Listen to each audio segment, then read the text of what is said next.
which is someone who like basically drifts around and does odd jobs. A beater. No, not a Yeah. not a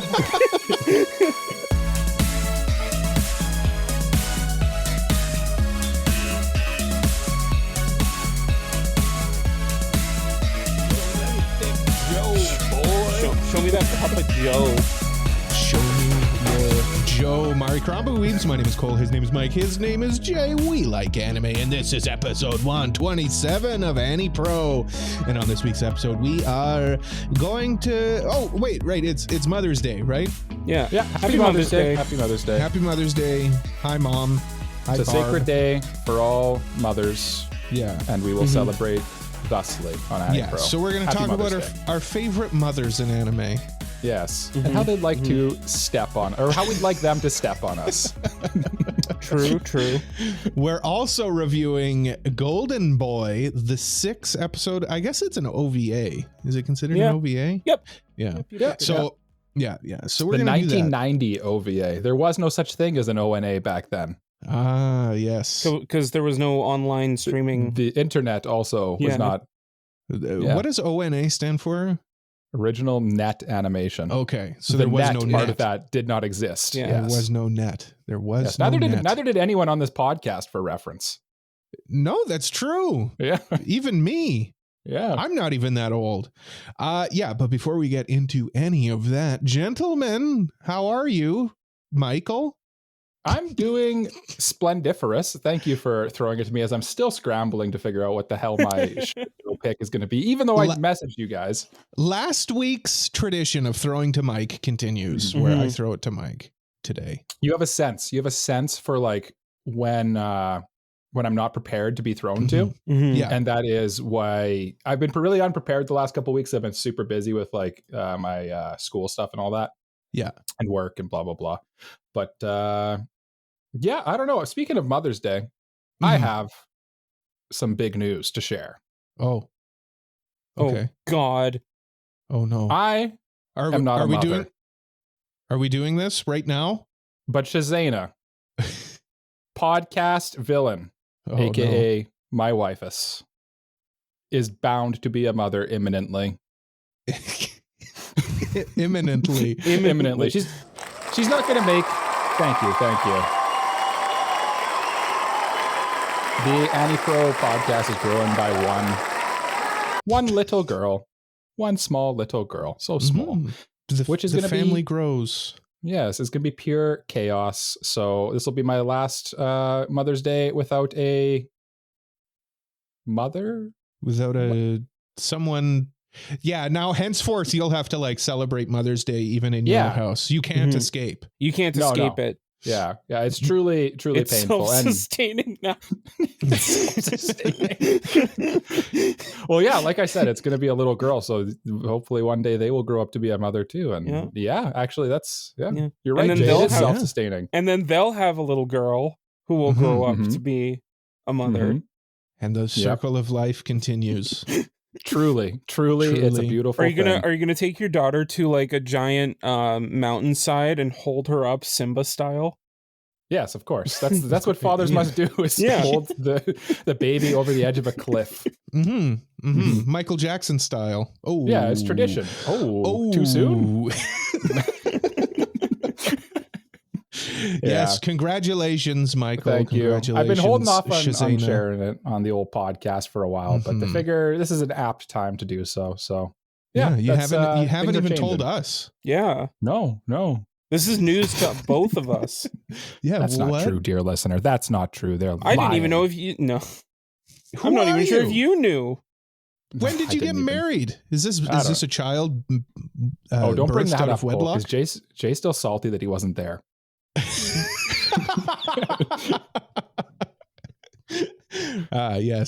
Yes. You've been married for 2 years. I'm sure Jay's over it by now. Speaking I wasn't of even Jay, actually salty in the first place. I just joke about it. Oh, that's so salty. That's so salty. Speaking of salty, Jay, what's on that salty old brain of yours? Yeah, okay. So this past week has been very busy for me as well. I had a job interview. how busy was it? Pretty busy. I had a lot of prep work to do for this interview. But a part of that prep work included what I was going to wear. Wait a minute. Yeah, I was just gonna. I feel like you're about to get into this, but Yeah. What is your prep for the interview? I'm curious. Basically, just making sure that like any question that the interviewer would ask me is like I'm not caught off guard. Yeah. How many podcasts do you have? Shit. How many episodes does your podcast have? 100 and at least 100, I think. Mm-hmm. Okay. Checks out. Yeah. So Jay got a haircut. Did he? I was gonna say haircut. I feel is like standard protocol. So I see the clean shave too. That's standard protocol. Yeah. Haircut, clean shave. What did you wear? And I had to plan what I was gonna wear, and so like I pull what did you wear? You do. What did you wear, Jay? I pull it. Hold on. I'll get to it. You did not pull out a suit. I pull out a suit, and the bottoms, the pants were ripped. So I was like, I can't wear these. I can't wear these. So like I go digging through my closet for another pair of pants, and they're all either ripped, too small, or like not dressy whatsoever. Like they're like sweats. When's the last time you wore dress pants? Realistically, maybe like a month ago. Oh, really? Okay. Yeah. Okay. Really? Yeah. You just don't strike me as a guy who goes to like formal events very often. So maybe I don't know. What was that supposed to mean? Yeah, exactly. I was just going to say I don't know what that means about you, but apparently I was completely wrong. I don't know. I haven't worn dress pants in a long time. Jay's always pitching woo and going out with friends. That's true. He's probably got some hot events to go to. Anyway, so I'm digging through my closet looking for like I need pants. I can't just go in my underwear. I need to wear some kind of pants. You need pants. Mm-hmm. So I find these pants from a cosplay that I wore one year to Icon. It wasn't Jotaro. It was the main character of Danganronpa V3. Okay. And I look at the pants and I'm like, this can probably be passable. I can probably get away with this. I try it on. This could work. This could work. May work. like Skinner from Steamed Hams, but what if I were to wear cosplay pants and pass it off as a suit? Mm-hmm. Delightfully devilish. So I can just picture Jay saying that too. Delightfully devilish. Wringing his fingers. Yeah. So long story short, I wore cosplay pants to a job interview. You should have wore the whole cosplay. Should have. Well, yeah. Should have. I should have. But I mean, it wasn't meant to be. I didn't end up wearing the full cosplay. The full fit. No. It was you look indeed dapper anyway. Oh, I look great. Oh, yeah, some confidence there. I like it. Yeah. No, it was great. It was a great story, Jay. Yeah, thank you. Love it. I'm happy you found your pants in the end. I'm glad you wore pants to your interview. That's important. Thank you. Maybe the pants you should have worn to the interview were the friends we made along the way. Maybe the One Piece was your pair of cosplay pants. One Piece. The One Piece was the your true One Piece. The One Piece is real. It's my pants. Hey guys, speaking of One Piece, guess what? What? Oh no! Did Yeah, you finally do it? What's guess up, what Cole? I started reading? One Piece? No, Mike, there's no way. Guess what I started reading? My girlfriend can't possibly fit into this One Piece bathing suit every single day of her life. It's far too cute. Oh. Try again. Oh, Berserk? Mike? Pokemon Adventures. One of you was correct. It's not Pokemon, I can tell you that much. No, I delved. Pokemon. I feel like I'm cheating. I dived into. You dove. You know what, Berserk. Cole? Mm-hmm. I must say to you truly, in this case, congratulations.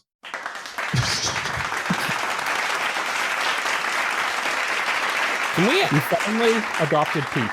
In the future, can we get like one of these where it's just one guy clapping? Yeah, let's start it. Jay, I'll copy it right now. Just start clapping right now. Oh, there we go. Cole's on clapping. There we go. Thank you. So how far did you get in Berserk, the greatest manga of all time? On chapter, well, I just got to the Golden Age arc. So like I got through the Black Swordsman arc. Yeah. Okay. So, yeah, it's good. It's good, surprisingly. Who would have thought? Who would have thunk, hey? I know you were scared to like read it for so long because it's so hyped. But like honestly, I feel like even if it doesn't live up to the hype, it's still incredibly good. Well, here's the thing, like I always thought like, what's the point? Like I've watched the movie. I've watched the movies. What do I need to see? It's a little blasphemous. Yeah. Well, now I know that. Yeah. Like there's a whole arc before those movies start, and the movies cut out a bunch of stuff. Oh, do they? What a fool. What a fool I was. I will say though that arc before the movies, like the Black Swordsman arc, is probably like, it just kind of feels out of place a little bit with like the whole of Berserk once things really get towards the end game a little bit. Yeah, I just think it's Guts being like edgy Guts.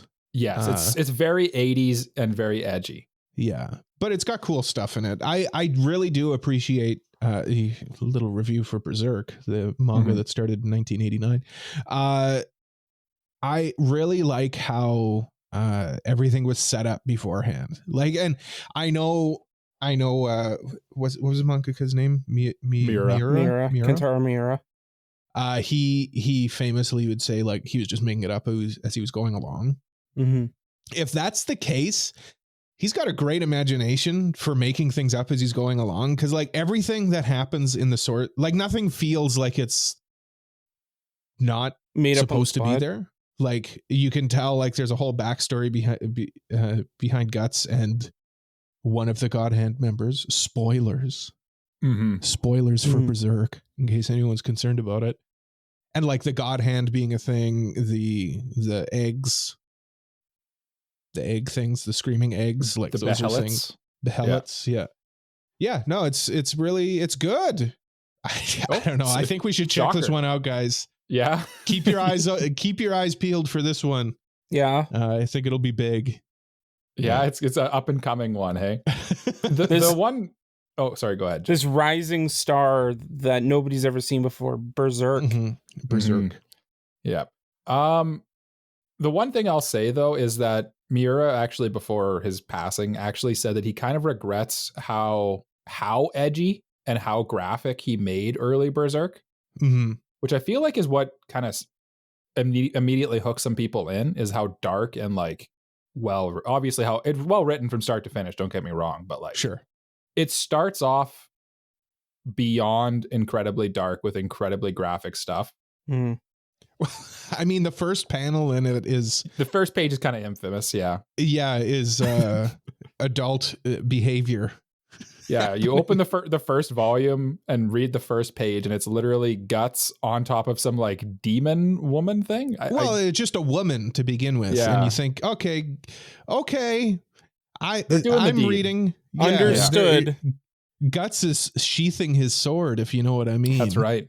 Yeah, and then the woman famously turns into a ghoul. I mean, yeah. She is the Tokyo Ghoul. She is the Tokyo Ghoul, and then Gust's blasts her. Nice, but not in the way turns you might think he does. No, this weird little cannon arm thing. I got that reference, Jay. I got that reference. Thank you. Yeah, that's a reference to the show that we're watching. So you're going to continue it then, Cole? Oh, 100%. I want to get this podcast done so I can go read it. Awesome. I'm so happy to hear that. As someone who's like caught up on Berserk, I'm very happy to hear that. Yeah. I've only got like 300 chapters to go. Yeah. No, and the whole thing that prompted this was I started watching the 2016 anime, Berserk. 2016 Berserk, and I'm like, okay, yeah, this is awful. Like they're really going for it, and they're failing spectacularly. But they're really going for it, but not in a good way. Not well. And then I'm thinking like, well, I mean, like the story is kind of aight. So like I was having I was having like a 6 out of 10. I feel like this is like a sign of growth, Cole, honestly. And then I started reading the manga and I'm like, oh, this is it. This is what it's supposed to be like. And now I've grown. Yeah. I've grown. I can see the news headline. Local man reads Berserk. Quote, gets it. Or I get it. Maybe it would be better. Yeah. It's just like a picture, an awkward picture of Cole holding volume 1 of Berserk. Yeah. I can't wait. Because you know what happens a little bit. Like, you know what the eclipse is and all that stuff. Yeah. You're kind of primed a little bit, but like. But man. Like, I don't know. There's so many, like Puck as a character. Puck's great. Yeah. Like I've never been introduced to Puck. What? I've only ever seen them. Well, Puck wasn't in the movies. Oh yeah, because it's only the Golden Age arc, right? Yeah. Oh, so like Puck, I'm like, I never put that together. Who's this spunky little dude? And I you know what? You're not even going to meet my favorite character actually, and that's the little witch girl. Forget her name right now. My favorite character. Can't remember her name. Yeah, I know of her. Useful Megumin, essentially. Basically, yeah. If you guys knew who she was, I would have included her in the tournament last week, but you don't know really. So anyway, anywho, no, it's okay. What do you guys say we talk about mothers in anime? Yes, sweet mommies, and their step say on it, energy. Say it, milkers. They're mommy milkers. There you go. I didn't know you were going for mommy milkers. Oh, I knew. I can read Cole like a book. Yeah, you can. You know him better than he knows himself. And all right, guys. Cole texted us before this one too, and he was like, "Yeah, this could be a cool, fun episode. Make it a drinking episode." And I was like, "Hell yeah, brother! Hell yeah! Cheers!" And Gotta drink the sadness away of wearing our Jets jerseys last episode. I was just gonna say, in typical AniPro tradition, we wore our Jets jerseys for them to be absolutely I think the lesson here is we don't wear the jerseys until after they win like the first round. Just so until excited, after they win more than a game. Just so excited. Sorry, I derailed your intro into this session, though, Cole. I don't have an intro. Are you kidding me? I'm shooting from the hip like you guys are. I have prepared a curated list of my favorite mommies. Okay. I've kind of done the same. Oh, okay. So we've all done the same. We haven't curated any lists. Mm-hmm. We haven't thought about this at all. No. We're just going to shoot from the hip and say mommies that come to our mind. Yeah. Nice. Well, let me start with like one. Let me start with one that you would immediately think of as a step on me mommy. Okay. Because I'm immediately thinking of a couple. Okay. Now I'm curious if you thought of this one. Now, I do just want to point out that I literally wrote mommy before every one of these characters on my list. So of course. I mean, what else as you do? Yeah. The first one, mommy Makima from Chainsaw Man. That was the one that immediately came to my mind first as well. Yes. I mean, Makima, not a great person, not a great individual person, but that's okay. She still steps on people. She steps on people, and I would allow her to step on you. Go on. Thank you, Jay. Thank you. Jay finished it. Yes, he finished it for you.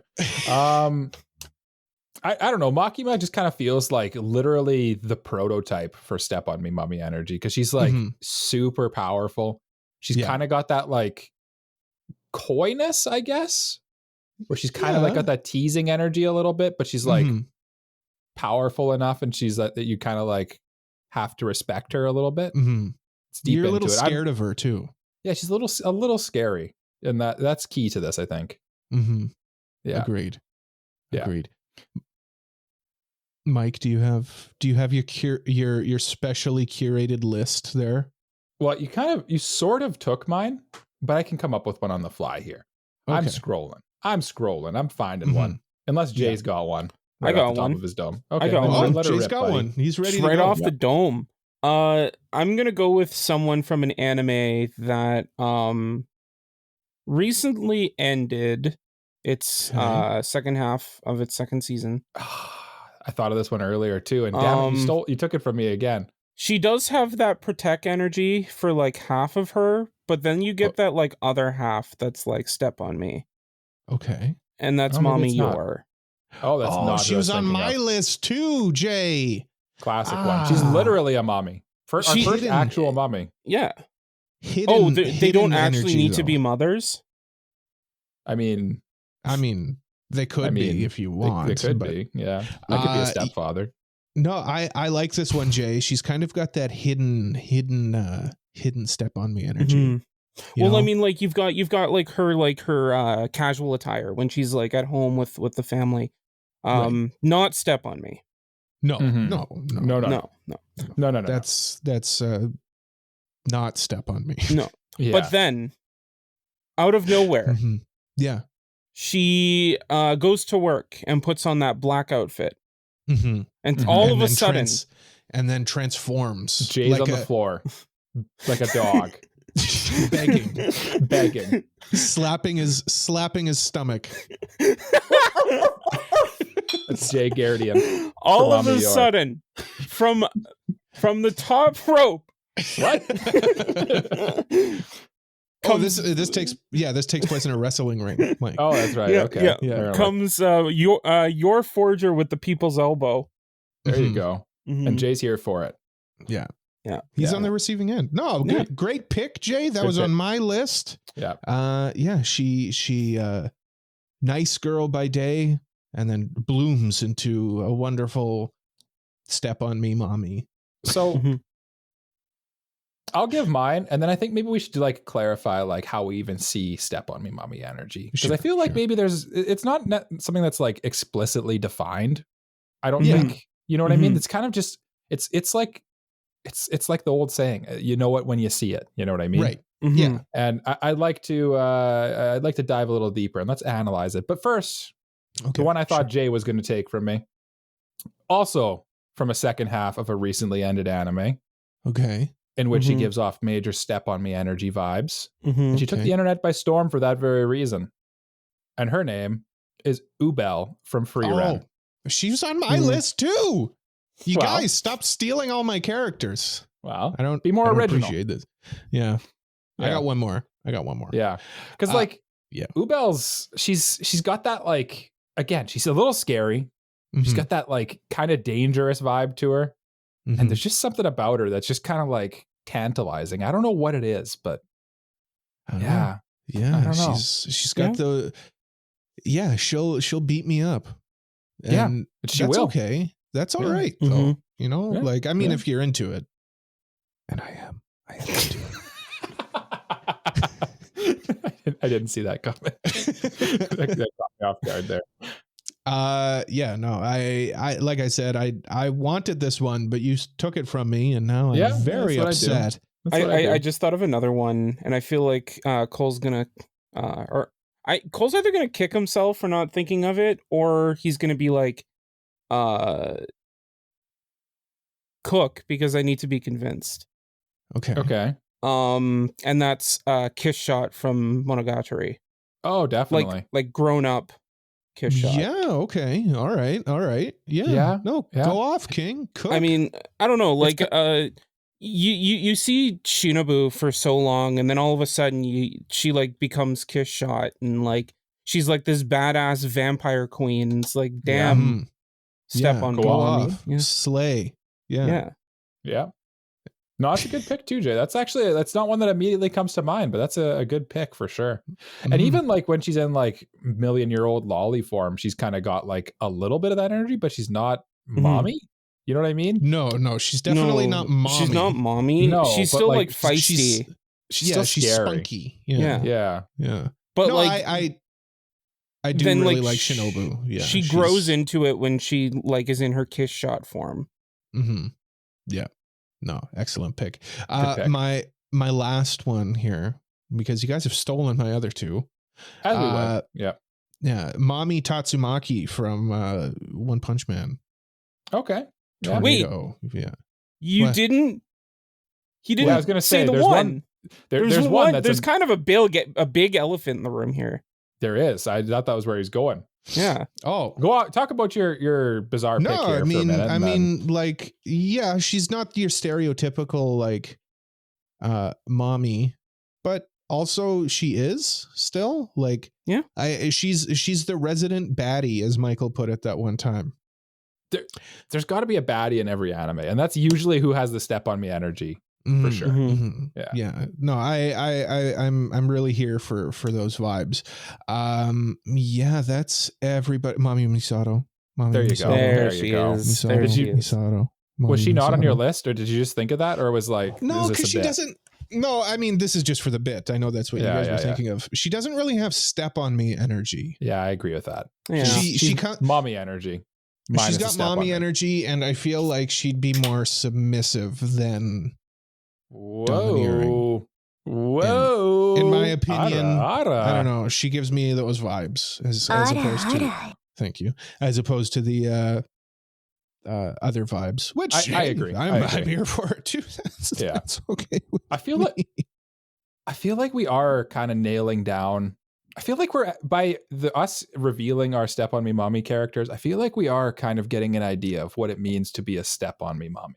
And I'll go next. Actually, I have another one that I think is kind of a step on me mommy energy a little bit. Okay. Yeah. And it's one that probably neither of you truly even know. So it's kind of a bad pick by me, but that's okay. I do a lot of bad things, like pick terrible anime characters. I'm going to go with Yoruichi from Bleach. Okay. So I don't know if you guys know about her, but she's kind of like super strong. She's like kind of cat-like. And she just kind of has like that confidence to her that just kind of gives you like she's like very confident. She's like wears like these cool outfits and stuff. I feel like the cool outfit is part of it too. They got to be a little bit cool, right? Yeah, they got to have that drip. So yeah. What you're describing from what I'm hearing is Ghislaine from Mushoku Tensei. Yeah, actually, incredibly similar energy. Actually, that's actually a great point, Jay. It's a good one. That's a good one too. I'm here for it. Yeah. Yeah. Yeah. Very similar energy, but a little more. Ghislaine's a little more cat-like and like I guess feline, literally like feline, literally cat-like. Yeah. Whereas Yoruichi's kind of like a badass girl, basically.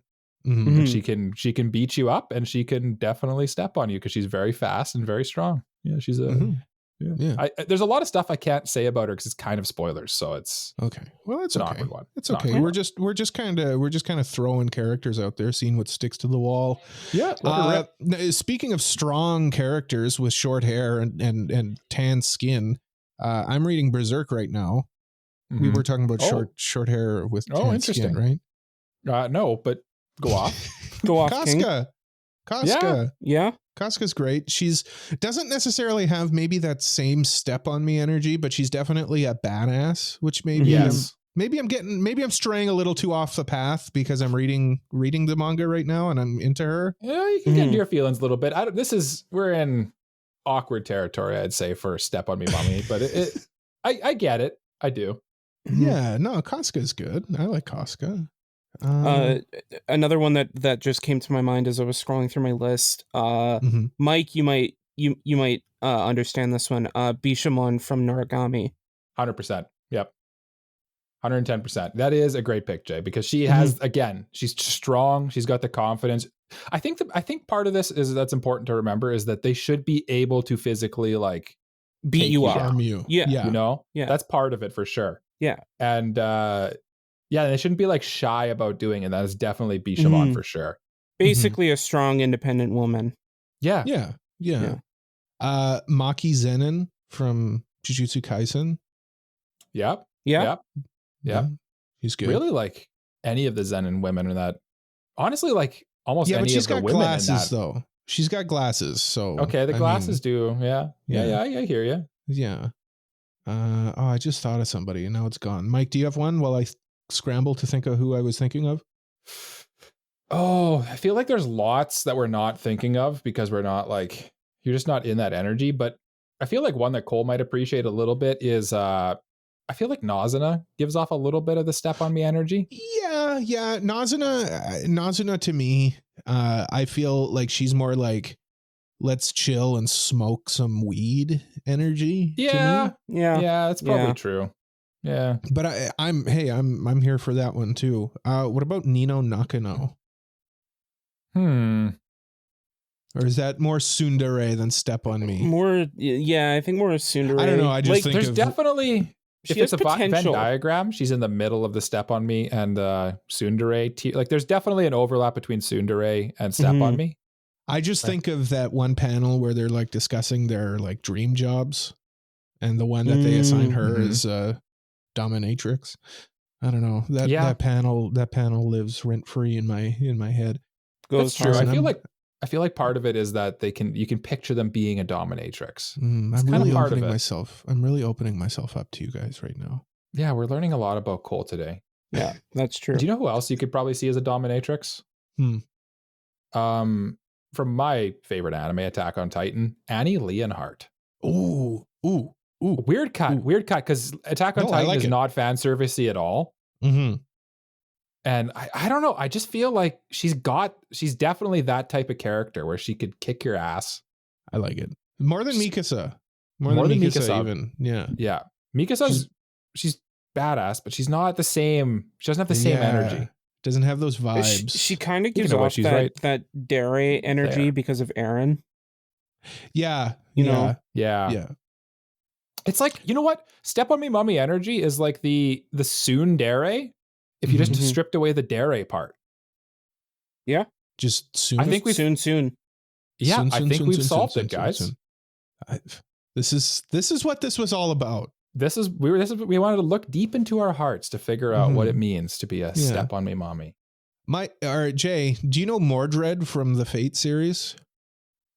Name sounds familiar. She's like Red Saber. Yes. Yeah, her. Her would be my next nominee. Yeah. She's good too. Yeah. I think now you didn't ask me, and I didn't know either. Yeah. Well, I knew. Yeah. I knew. Despite you wearing red today, you wouldn't know. That is true. I'm out. That's You're all out? of them. Yeah, I'm gonna top out here. Yeah, I'm running low too because I feel like we could go forever because there's so many, but it's hard to think of. I feel like we best just move on at this point. What's her name from Fire Force? The girl with the pink. She's very pink. Oh, I can't remember her name right now. She's got it for sure. Anyway. Oh, I just thought of one that might be a bit controversial. Okay, no, go off. Go. Officer Jenny. Officer Jenny. Oh, hell yeah. That's you dirty boy, Jay. Interesting. That's an interesting one, Jay. Yeah. Okay. Yeah. You know what though? Yeah, it's like right. It's there. Like it's like it sneaks up on you, but the more you think about it, it's like yeah, a little bit. She's and even don't get me wrong here, but like even Misty a little bit has the Step on Me Mommy energy because she's kind of mean. She's a little mean to me. Nah, you gave me a weird look on that one, so maybe that was off base. I don't know about that one. I don't know. She's just a tomboy. She doesn't have that Step on Me energy. Okay. Yeah. Okay. But yeah, I mean, of course, if you're brave and you'd like to, audience listener, please leave a comment below. Who is your Step on Me Mommy? Please tell us. Please tell us. Oh, Bunny Girl from My Hero Academia. Oh yeah. Oh, Miracle? Yeah. Yes. Even like Midnight for sure. Yeah. That's the more obvious pick, I feel. Yeah. Midnight for sure. Miracle? Definitely got it too. But yes, dear listener, please tell us yours. Oh, the Fire Force character I was trying to think of was Princess Hibana. Lady Nagant from My Hero Academia. Yes. Administrator from Sword Art Online. Oh yeah. She was okay. Deeper cut. Yeah. We're just listing names at this point, though. I mean, Kirito from Sword Art Online. Yeah, you can step on. It's time for the mailbag. Yeah, it's mailbag time. If you've got a mailbag question, you can send it to us over at our website, AniProPod.com/mailbag, or on our Discord. We've got a whole channel in there. The links to everything's in the description, of course. Our mailbag question is a patron priority mailbag. Wee woo. It comes from Mogmog. What is a dumb title for an anime / manga, and what is your better idea? I know there was some discussion around Go-Go Loser Ranger versus Ranger Reject when you reviewed that manga in anticipation of the anime. Related aside, the decision to refer to JJK by the Japanese title as opposed to an English one. How common is this? I mean, I've said this one before, but The Boy and the Heron came to my mind as soon as I saw this question. Mm-hmm. And the literal and you talked about that on our patron episode that we reviewed, The Boy and the Heron too.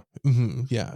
The literal translation of The Boy and the Heron from its Japanese title would be How Do You Live? And I just feel like that's a way better name than The Boy and the Heron. It really is. It just feels so generic. It's like, it's about a boy and a heron.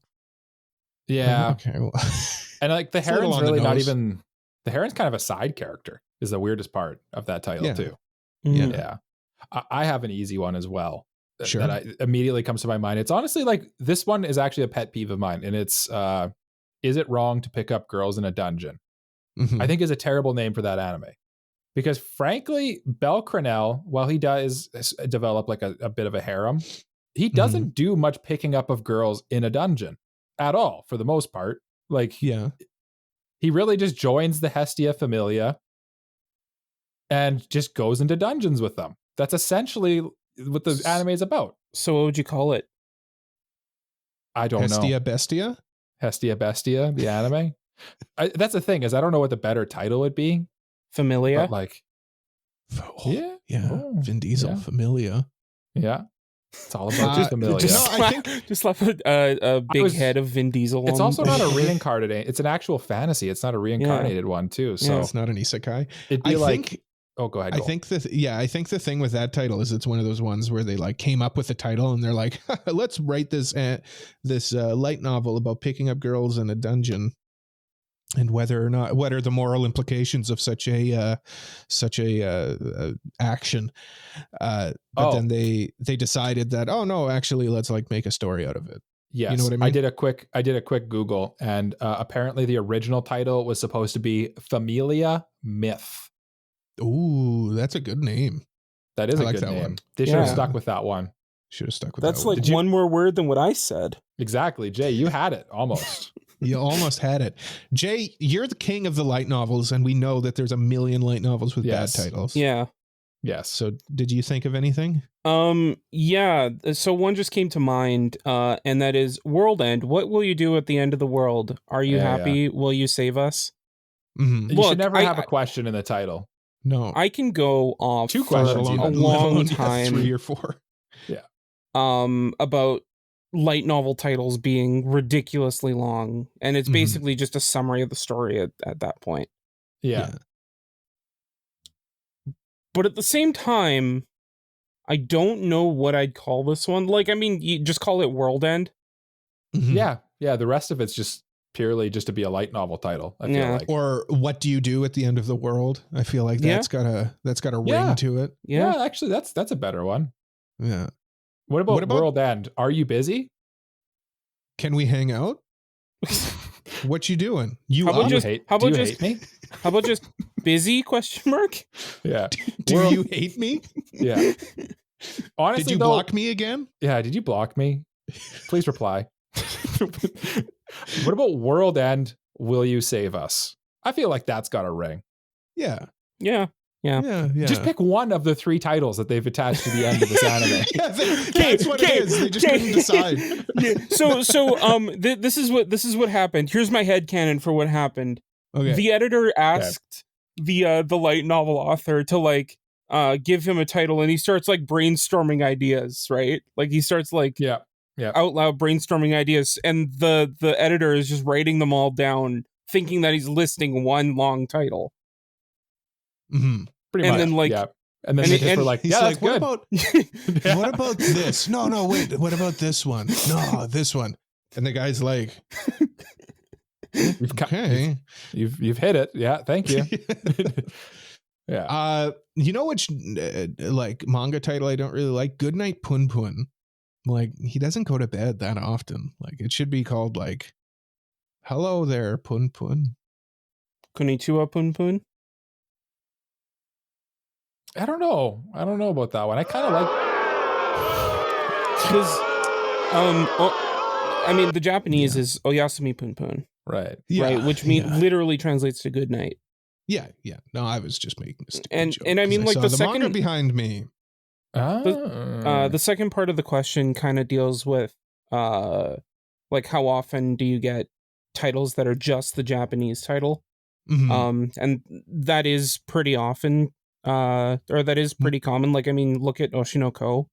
More so now. Yeah. It's more common these days. Where like Oshinoko, like it does mean like it can translate to like my star, but that doesn't really capture what it means. Cause like an Oshi is like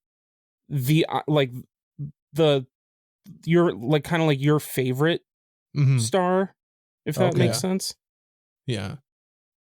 TJ well, I mean, Oshi. like you even think of like Konosuba, you know, like can we even call it Konosuba? And that's like a stereotypical Japanese abbreviation that they do. Because like it's like Konosubarashi is the And I think it's even got like the full light novel treatment, doesn't it? Isn't it like Konosubarashi reincarnated into another world as a god, blah blah blah? Yeah, isn't it something like that? Yep, it's got a very long title. Yeah. It's a light or novel. Mushoku Tensei. Konosuba, God's blessing on this wonderful world. That's what it's actually called.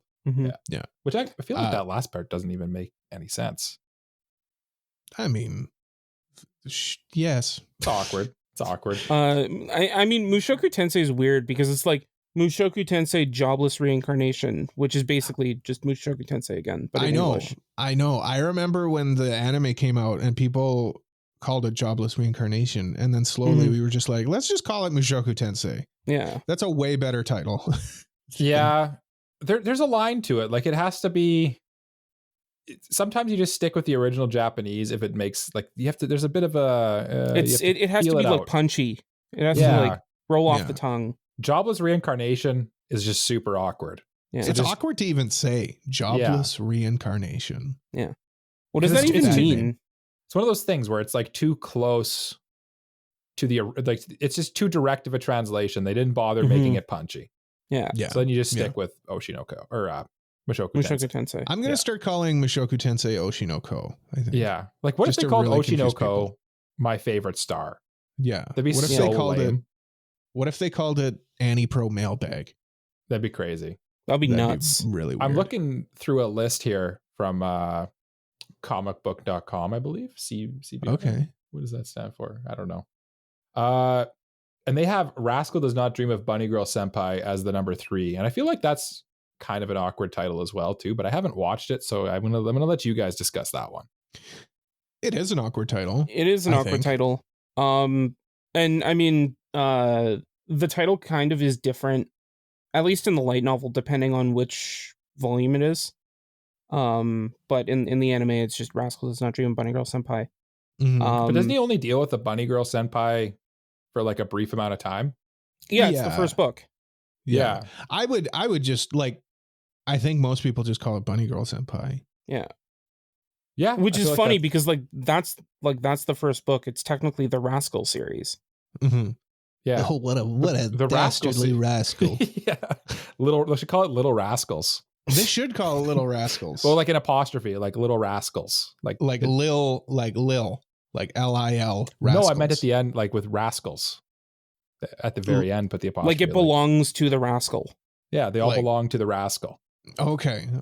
Yeah. The Lil Rascal. Can we keep Lil though? I feel like that's important. Yeah. Oh, for sure. Is that double apostrophe? The rare double apostrophe. So is Sakuta gonna drop that sick beat track? Whatever. I don't know.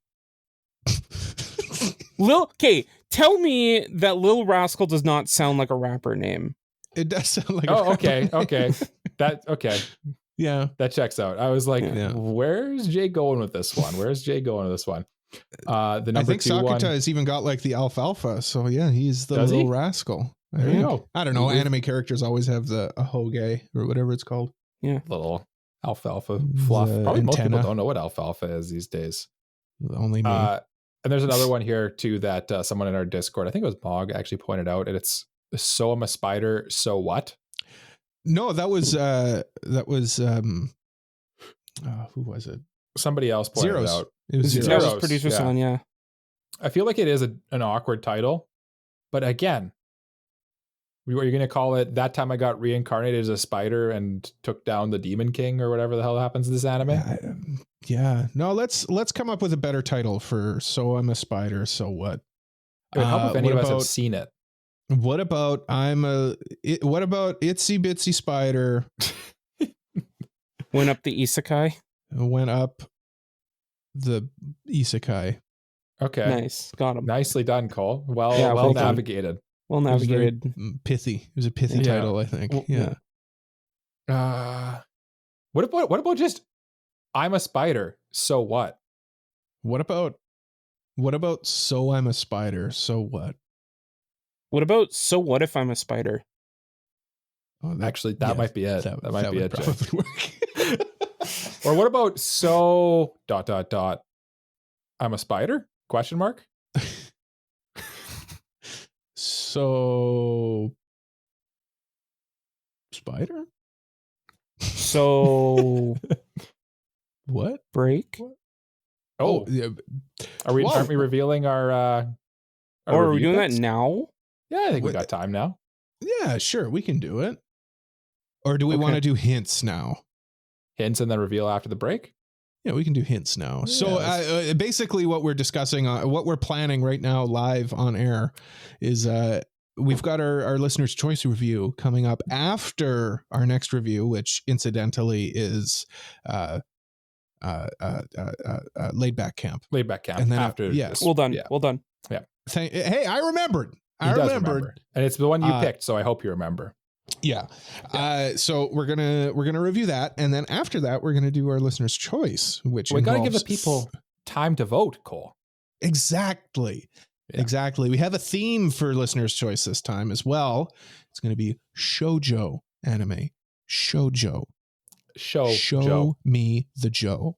That's right. Show me that Joe. cup of Joe. Show me my Joe. Love a cup of Joe. So I have one here. Mm-hmm. And I'll give you guys some hints. Oh, no. I just realized I can't do this one. Someone else go, quick. Why can't you do that one? It's too long. Oh. I like over 25 episodes too long? Tell us what it is. Okay. It was Kimi no Todoroki. Oh. That's long? Only 25 episodes? It's 25 episodes. I don't want to do a 25 episode. That's really funny that you say that. Is that the one, Jay? That was my original pick. Okay. Oh, but you changed it? I got a different one. Well, I mean, if Cole doesn't want to do it, then I can change it. Okay. Well, I'm just going to close the tab on the one that I had that was 24 episodes long. Did we all have the same one? No. No. All right, wait. Kimi no Todoroki is the unanimous fourth pick that you can. You know what? Sure, let's throw it in there too. Yeah, we'll have it as a fourth pick. Whatever. Okay, first four pick listener's choice. My anime came out in 2014 from Production IG. S-tier studio, I might add. It is 12 episodes. You're welcome, ladies and gentlemen, specifically ladies, because this is the shoujo review. Yeah, I guess that's really, and it's a shoujo, obviously. So, yeah, I got mine. You got yours? Okay. Yep. Jay, do you have yours? I have two that I'm deciding between, but I'm going to go with this one. Okay. It is a 2016 show. By Studio Telecom Animation Film. Okay. And it's my favorite studio. It is a drama, romance, and supernatural. Oh, very interesting. I know which one it is because it's one of the ones I had on my list to choose from. Very good choice, Jay. So I'll go to my other one here. Mine is longer than yours. It released in 2018. Its studio is MAPPA. Okay. The genres are action, adventure, drama, psychological, and thriller. And you'll have to stay tuned to find out what it is. It's a shoujo? It's a shoujo. This is the one that I was exclaiming as this happened. I was like, that's a shoujo? That's a shoujo? Wow, we're learning things. I didn't know that shoujos could be action shows. I know. Apparently it is. I know a lot of, you know what? I know a lot of shoujo obviously caters for that comment to the female audience. And honestly, I feel like 99% of people I know that love this show are female. You're getting extra hints here, listener. You're getting extra hints. You're welcome. Well, I'm looking forward to this because I do like me a shoujo, but we'll reveal the manga, I don't know, before or after the review, but anyway, it'll definitely be after this.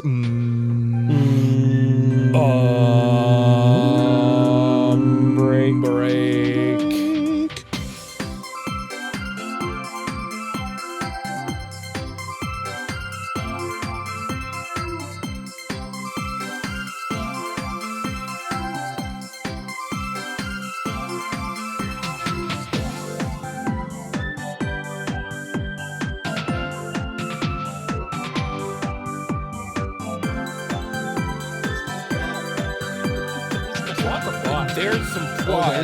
We'll get to that though in the review. But should we welcome back to the Anime Protagonist AniPro podcast. I was gonna say. I'm so sorry. I'm so sorry, dear listener. He's trying. But I'm trying. I'm trying. Okay, give me a break. He's doing his best. Yeah. Well, I hope you enjoyed the break though. Cole put together some music. Last week I said it was mid. This week is kind of nice actually. Jay, what do you think of the music this week? It was weird. There's like this random like guitar solo in the middle. Mm-hmm. Yeah. Like Cole's gonna have a tough time finding a guitar like normally it's in like our that library. Mm-hmm. Normally it's like that techno city punk city pop kind of vibe. Yeah. But like this week it had that random throwback to that episode. Yeah. What a good week. Was it though? What it was we actually. talked about One Piece and had yakety sax at the break. That's a great I was week. in Japan. Yeah, that was a good week. Yeah. You were in Japan. Yeah. My coworker just went to Japan. That bastard. Apparently the yen's at an all-time low. So if you want to go to Japan, it's no time like the present. Well, I bought into the Jets 50-50, so maybe I'll win it. It's going to be drawn. You know what? The day this episode. No, wait. Never mind. It hasn't been drawn yet? No, it was like some super one. They're doing it on the 5th of May. Oh. Yeah, so we'll see. May the 5th be with you. May the 5th be with Cole. It's Revenge of the 5th. There you go. That's there right. You go. That's right. Yeah. That's right. We're reviewing something though, right? Yeah, but first we're revealing something. Are we? I think so. We are. Okay, we right are now. Yes. So are we actually doing the fourth review, or are we gonna? Yeah, why not? I don't know. Well, sure. Let's throw it in there, I guess. Right, Incidentally, if we all picked it, so we may as well throw it in there too. Yeah, it's a bonus. Yeah. It's a bonus. Fate. Double bonus. Yeah. You got a bonus pick this time. Yeah. So that's we can't fight against causality. Yeah. I've been reading. And what's the English title of that one? From me to you? Yeah, I think so. Yeah. Okay. Yeah. Classic. Season 3 coming out this upcoming season? Summer or just fall? I don't know. Summer? Yeah. Summer feels, summer romance feels right.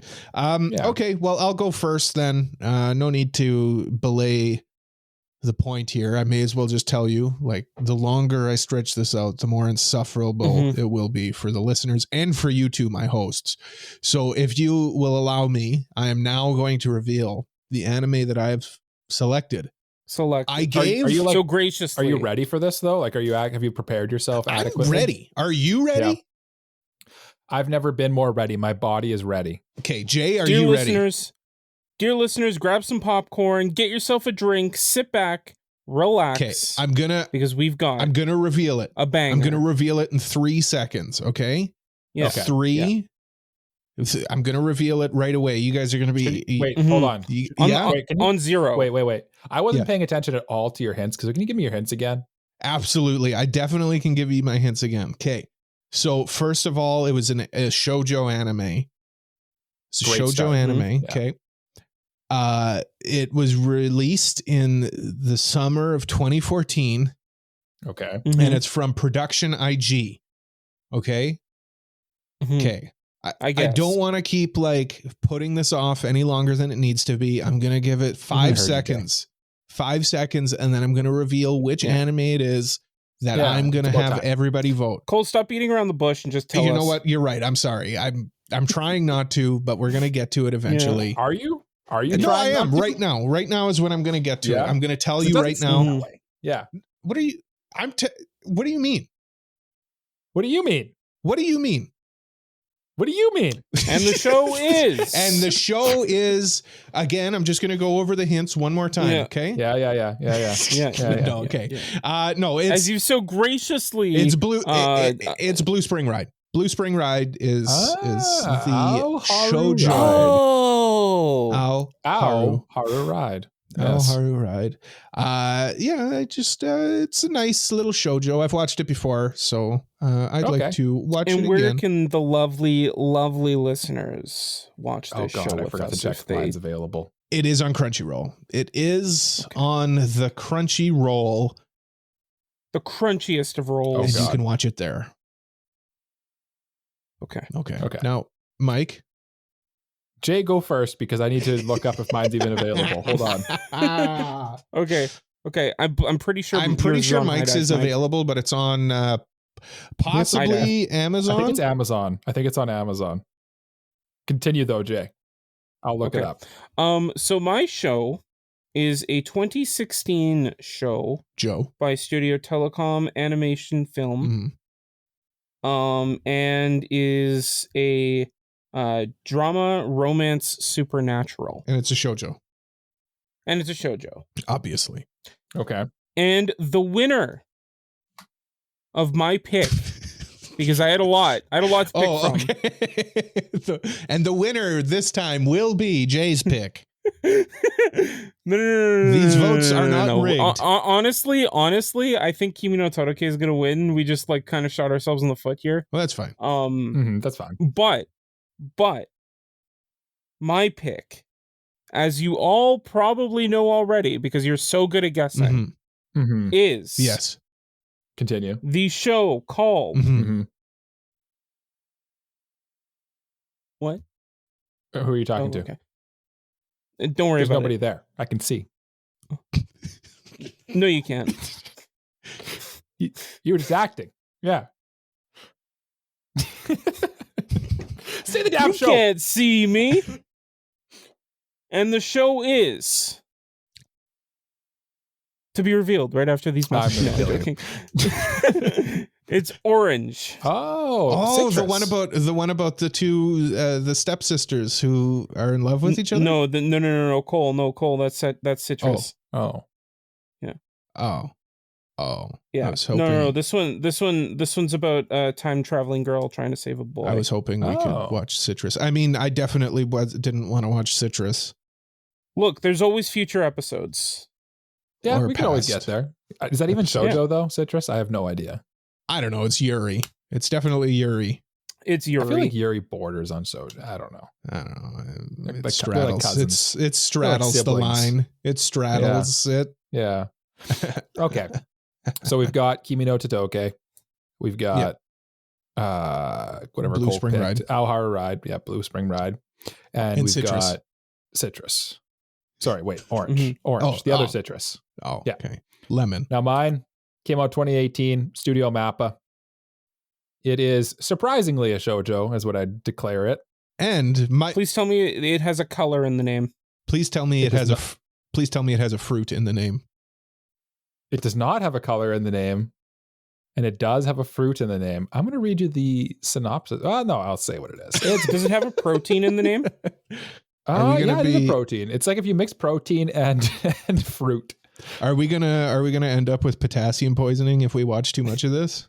Possibly. It's banana fish if you haven't gotten the hint yet. Came out in 2018. It's based on a manga from 1985. What? Really? 1985 debuted in Beisatu Shoujo Comic, a manga magazine publishing shoujo manga. Wow. Could have figured that out. Yeah, set primarily in 1980s New York. Wow, that's older than Berserk. I've been reading Berserk. by the way. He's been reading Berserk. That didn't make it in the You episode. have? Yeah, it did make it in the first half. Never mind. Synopsis: Ash Lynx, a 17-year-old boy, is the boss of street kids in a gang in New York. Read the synopsis. One day, a man who was murdered before his eyes entrusts him with something. And the last words uttered by that dying man was the phrase, "banana fish." That is something that his brother, Griffin, often mutters. Griffith? Ash is a destined encounter with Eiji, a kind Japanese boy who comes to New York as a cameraman assistant. That was not a helpful synopsis at all. But vote for Banana Fish in the listener's choice poll. Yeah. Yeah, let's not vote for that one. Let's definitely vote for Blue Spring Ride. A vote for me is a vote for Cole. A vote for Orange is a vote for me being on the board, actually. Are you not on the board yet? No. Oh, no. We're 5 months in, Jay. To be fair, there's not many opportunities in the early part of the year, but that's okay. No. Yeah. No. It's early. It's early in the year. You got lots of time to end up on the board. That's right. And where can people vote? Where can people vote? They can vote everywhere. You can vote at our Discord. You can vote on the YouTube. You can vote on the Discord and the YouTube and the Spotify and the... There'll be an Instagram poll and a Twitter poll. Twitters and the Instagrams and the... That's probably it. Yeah. But we should specify, because we've only done this once before, our voting system has changed since last year. Each individual vote does not count, unfortunately, but each platform vote does. So, for example, what I mean when I say that is, frankly, most of our listeners listen to us on YouTube. So it seems unfair that 200 of those votes, like people spam the votes on YouTube, but the people on Instagram don't get their voice heard. So we're going to disperse the votes based on platforms. So YouTube collectively gets one vote based on what their collective vote is. Instagram, Twitter, etc. Think of it like the Electoral College in the United States of America. Yeah. Yep. Or like the ridings in the Canadian government. If you want to choose it that way too. Yeah. Or like the new AniPro voting system. Yeah. Think of it like those systems are based on the AniPro voting system. Exactly. We came up We're with the progenitors of that idea. And I am the progenitor of the progenitors. Don't you forget it. Don't call you double pro. You are the true AniPro. I am the Ani-progenitor. Okay, that's enough. Anyway, that's enough playing around. We've played around more than progenital? Ugh. Jay. No, Jay. We're going to have a discussion after this. Yeah. Genitaru? We got Loopy Jay today. We're going to review the 1995 ONA Golden Boy. Not ONA. It says I'm sorry, OVA. OVA. You also said it came out in like 1990. It came out in 95. USA. I was a dirty little liar. Yeah. I was alive. I was 3 years old when this came out. I wasn't. I was a couple years old when this came out. I was already dead. Omae wa mou shindeiru. So this is my pick for a review. This is the one I subjected you guys to, because I've always kind of wanted to watch it because I've heard it's like one of the great comedy animes. Yeah, and essentially what it's about is this guy Kentaro Oe he's like 25-ish years old, and he just likes to ride his bike, and he's what he calls a freeter, where he like basically what's up, Cole? I just want to see how long it takes before Jay compares this to his favorite anime of all time. Yeah, it's a matter of time. We'll get there. Anyway, he's what he calls a freeter, which is someone who like basically drifts around and does odd jobs. A beater. No, not a not a well, I mean, he's certainly a beater too. Yeah, he's certainly a beater too. Just for the record, this is he drifts around, he does odd jobs. He's very, very pervy. It's a classic 90s ecchi comedy romp. And, he's a vagrant. He's a vagrant, basically. Yeah, he's a tramp. The twist is that he's actually very capable. Yes. And we'll get to that. But that's kind of the joke throughout it, is that he is what he comes off like this doofus, but he's actually quite capable. And it came out in 1995. It aired for about a year. And it is the number 12 most popular rated OVA of all time. It was produced by studio APPP, who is also known. The only thing I looked through their history of like what they've done before, and the only thing I knew that they did was the original JoJo's adaptation. Oh, so well, hold on. They've done some stuff here. Have they? Okay. They did Street Fighter Alpha Generations. Yeah, it looks like they died in 2007 for what it's worth. They did Fist of the North Star. They did some of that. They did they really have not done Cream Lemon from 1993. Man, they've done some good stuff. They've done a show called Sci-Fi Harry. Yeah, this is by far their magnum opus. This is, you can say that because they're gone now. So this is by far a studio that produced anime. This is one of the studios of all time. It is. This is one of them. Certainly a studio. Definitely. But yeah, with that said, Cole, would you like to kick us into the more formal review structure for this anime? I would love to. Now, of course, we discuss this anime. And what is an anime? Jay, what is an anime? I don't know. Okay. I forgot. I forget the name.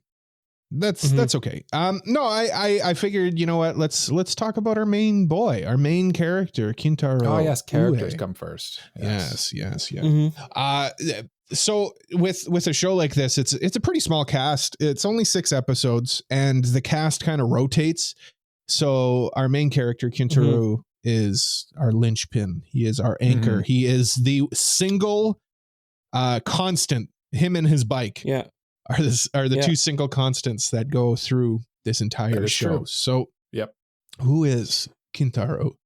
He is a 25-year-old college dropout. What a loser. What an absolute failure. He completed all of his courses before dropping out. He just didn't wait to get actually graded, apparently. Well, I mean, he must have been in like some like menial college course, like science. Like taking shots at me, boy, or computer programming or whatever. Yeah, maybe taking shots at me. But yeah, then again, that kind of goes back. Was that what he was in? Law school? Yeah, he was in Tokyo Law School. That. Yeah. Okay. They say it at the end of every episode. Oh. You're checked out at the end. Checked out, yeah. All of his blood was going to a different head, if you know what I mean. This is a very ecchi show. Extremely. Look, the author went on to direct porn. Porn? So, I mean, pure up, like porn. Straight up live action. Actually? Wait, what? Really? Wow. Yeah. Jay looked it Where up. did you find that? Yeah. Jay, did you watch Anilist? This is my favorite director. Jay, did you watch did you watch some of his other works? No, not the director, the writer of the guy who wrote the manga. Oh. We'll get really? to the manga in a bit. This guy? Yeah. This guy did? I wouldn't have struck him as a pervert. I feel like you guys are saying that this is like... He was also a math professor before he wrote Golden Boy. What? This guy had quite the life. See So obviously, I guess the titular Golden Boy, Kintaro, is kind of like a bit of a self-insert, probably.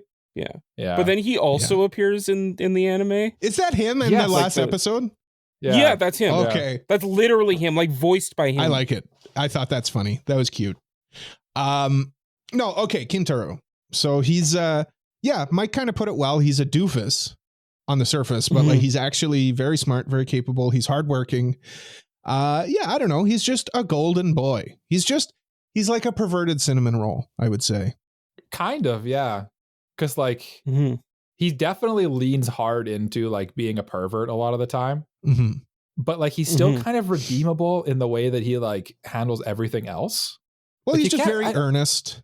Yeah. Like he's not, I feel like a lot of the time the perverted characters can be pretty hateable. Yeah. But I feel like he's lovable. You know what I mean? For being a disgusting pervert. Because he is kind of gross. Like he doesn't like toilet seats and stuff. He is, He does, but he's not. He doesn't throw himself at people.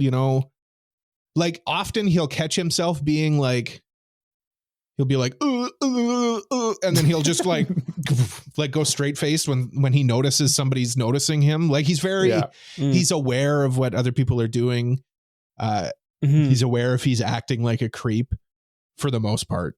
I don't know. He just like gets a little caught up in his pervert stuff sometimes. He's a huge pervert, but like he is a genius. Yeah.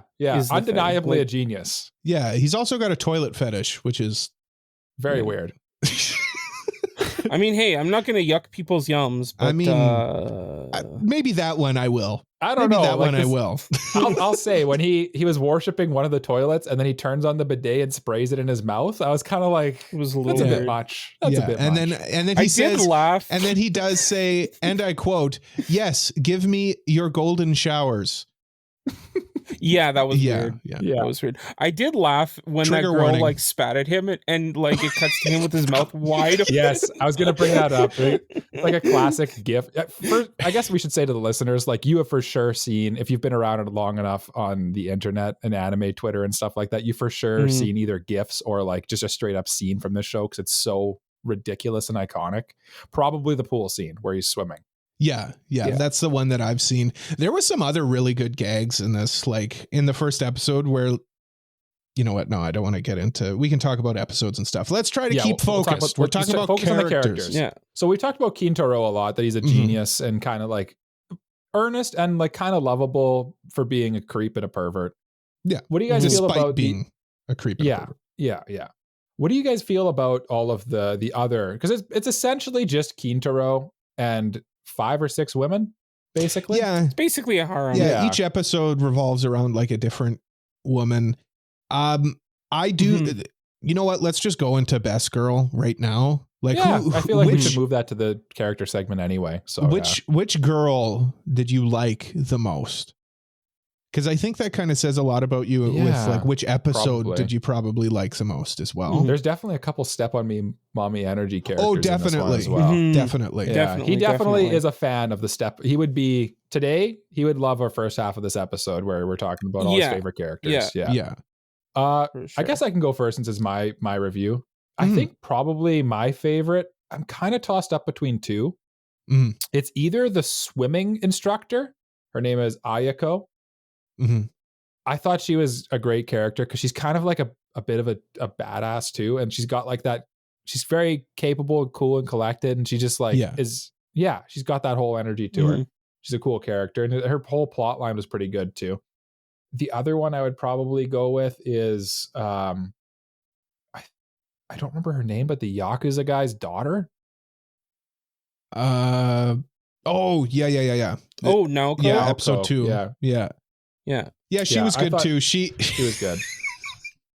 Let me just say this because it needs to be said. Michael, this was a very awkward show to watch in my living room. I thought of you. As I was watching this show, I was like, oh, we're cool watching this like on the big screen in the living room. You know what the funny thing is? Like usually I watch. It's not that graphic though. Episode 1's pretty bad, but otherwise it's not that bad. Episode 2. 5. And then there's also that scene in the pool where he's like chasing after the girl and it's like a direct shot between her legs. Yes. Or the scene where the girl literally masturbates with a motorbike. That was super graphic. Yeah. That's the most graphic thing. And then says, "Turn me into goo." She says, "Turn me into goo." Let me speak. Yes. So episode 2, I decided I was going to watch the dub because I know that this one's got a famous dub. Okay, yeah. Interesting one to watch the dub for, where one of my roommates gets home. I'm like, okay, nobody's home. Which one? I need to know. Well, it's my roommate's fiance. Okay. So like that's super awkward. Yeah. Yeah. And I remember one line specifically where Naoko points out Kintaro's boner. Yes, and she says, "Oh yeah," and she says, "Like, look at your boner." And I've got the dub on, and I'm just sitting there like, how am I supposed to? Like, she probably thinks I'm just straight up watching porn on the TV. Oh, this was worth a review already. And I was going to be like, Mike's making me watch this. Mike's making me watch the show for the review. It's for the podcast. But then I'm like, no, it's for the review. Don't worry about it. It's for the review. Science. I swear. And I swear it's for educational purposes. Let me just put you in the mind of a Cole, AniPro Cole. Yeah. So my first thought was, okay, I should just yell that out. What a review that I'm watching for the podcast. My next thought was, okay, maybe I'll just turn the sub on, which would be even weirder if I just wouldn't that feel like you were hiding it? Yes. At that point, you just got to own it at that point. Oh, yeah, no, exactly. That's what I had to do. I had to just sit there and like when something funny would happen, I'd laugh louder than I would normally laugh to make them know that it's this is a comedy show that I'm watching, not a porn. Yes. I feel like because you had other people viewing you watching it, maybe the adult nature of it turned up to 11 for you. But as someone who watched this alone in my basement, I thought I was actually tamer than I thought with the ecchi stuff. Really? I didn't know that this was an ecchi show at all. Okay, so I was expecting it to be quite edgy. So I was episode 1, we get episode 1's probably the most. We get nipples and bouncing boobies. Yes. The 90s were a different time to be fair.